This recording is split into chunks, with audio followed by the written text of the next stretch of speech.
What is going on, everybody? Welcome back to Phones and Drones. So Apple's WWDC 23 just concluded, and we finally got our first betas for iOS 17, iPadOS 17, watchOS 10, which definitely seems to be the biggest of all the updates, as was rumored, and obviously Apple Reality OS, and all of this new Apple Vision Pro, VR, AR stuff. But that's for another video. We'll give you all our thoughts on that later. For right now, I want to go ahead and give you guys the first look at iOS 17 running on our iPhone 14 Pro Max. Now, this update was definitely probably one of the smallest full iOS release versions in history. I'm hoping that means they focused on stability improvements. I'm very happy that there are actually some live widgets now and actually interactive widgets you don't have to launch the app to go into.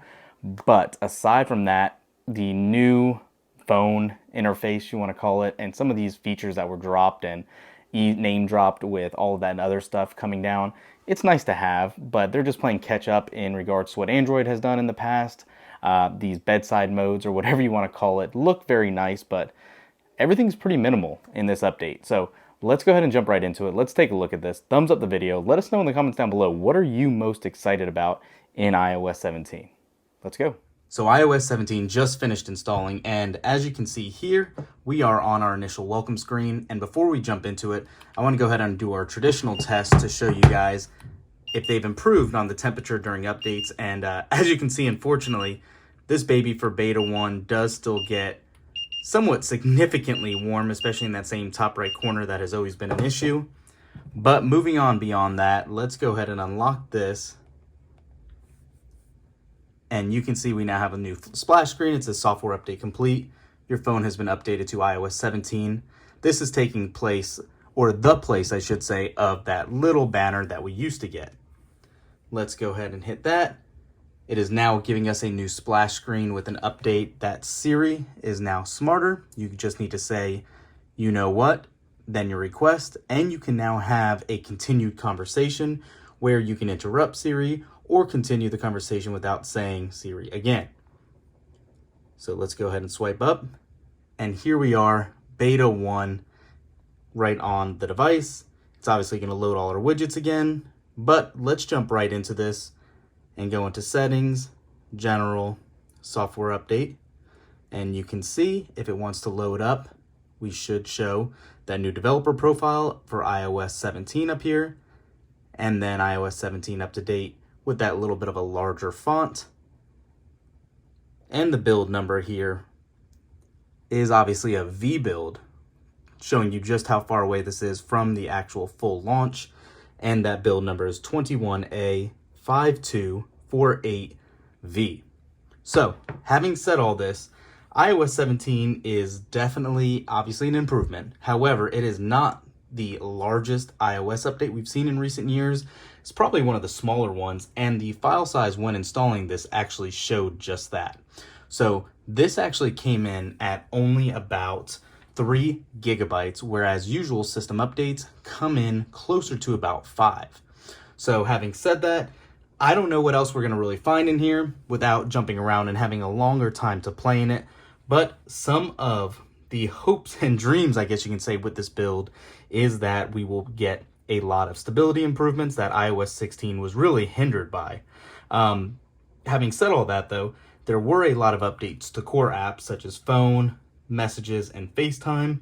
Let's go ahead and take a quick look at those. So starting off with Phone, right when you go into it and launch it now, it's giving you a new splash screen that says share your name and photos with friends, and you can continue or set up later in settings.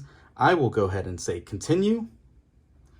And it's giving you an option to choose your poster, whether you want to use the camera currently, photos, Memoji, or a monogram. You can enter in your name, and it's giving you a sample of what it would look like. So let's go ahead and I'm going to use a photo and pick one out really quick. Let's just say, so I went ahead and picked a picture with my daughter and myself in it, and you can see just like if you're setting your lock screen, you can pinch to crop. You can see it will actually overlay with the name if you choose. I like that right there. And then you can swipe for those styles. You can see this is a seamless background. A couple colors that go along with it. Studio lighting, black and white, color backdrop. There's quite a few. And then obviously you can just scroll right back through them quickly if you'd like. Let's leave it with the official picture. You can use your depth effects to turn it on and off or change your pictures. Let's click up here, and obviously we can change our font size and color. Let's change it to brighter blue. Actually, you know what? No. There we go. Kind of like that font there. And you say done. And there you go. So we'll go ahead and hit continue. And that is the contact photo update. We can update it right there. And there you go. And it will share automatically depending on what you select here for contacts only or to always ask. I will set that to always ask. Use this photo everywhere. I'll go ahead and say yes. And there we go. So that was one of the bigger call outs that they had. Moving on beyond that, obviously you will get some changes to messaging.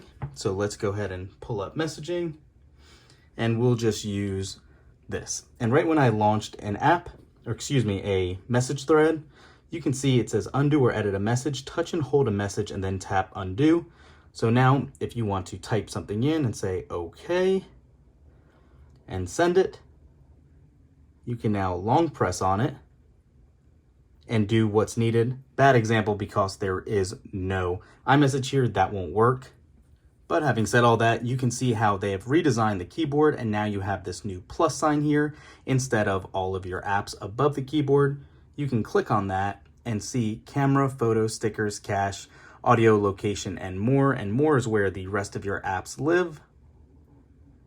And then you can select your photos and camera and everything you would do traditionally right here. Not a big deal, just a simple redesign. They did add stickers, so you can click on that. And if you want to use some of their stickers they offer, you can click on it and literally drag and place it wherever you want.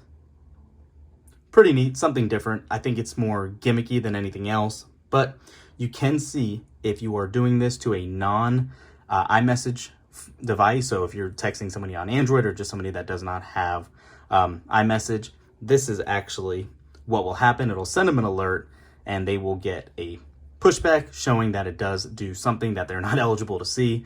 An Android user will not see that sticker because unfortunately, again, that brings us up to our next point. Unfortunately, Apple did not add RCS still. After all of that, we are still missing it. Even though they updated messaging, had a whole slide about it, that was not part of it.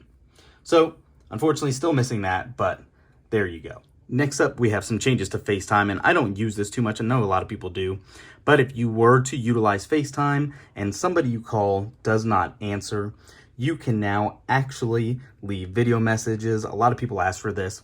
That is a new feature here as well. One other new not listed improvement here is actually in the music app. So if you actually launch Apple Music, you can see there is another new splash screen here that says what's new. And now you can crossfade between songs. That will smoothly transition between tracks so the music never stops. I'm going to continue this and check this out. So now if you have a song playing, there is also a new splash screen. So nice new interface for the Apple Music app. One of the other big additions here is standby. There is a new option in the settings menu to go into standby, and you can see you can toggle it on and off, turn the display always on and off, and some more interesting aspects for night mode. If you want night mode to be on and off, or motion to wake. And motion to wake says standby will turn on the display when motion is detected. So it should be as simple as plugging it right in. So it does need to be in landscape orientation on a MagSafe charger. Got one right here, and I'm going to try to angle it so you guys can see it. We're going to just set it right on the dock, tip it down just so it recognizes it, and there we go. So, and it turns right off. So, okay, let's go ahead and toggle this down and kind of show you this. So it says, welcome to standby, view handy widgets, showcase your favorite photos, or display the perfect clock, all visible from afar. Swipe left or right to get started. So we'll let this kick in. And here is standby. So this is the default one that it came into, and you can swipe up and down on any of these widgets to change them.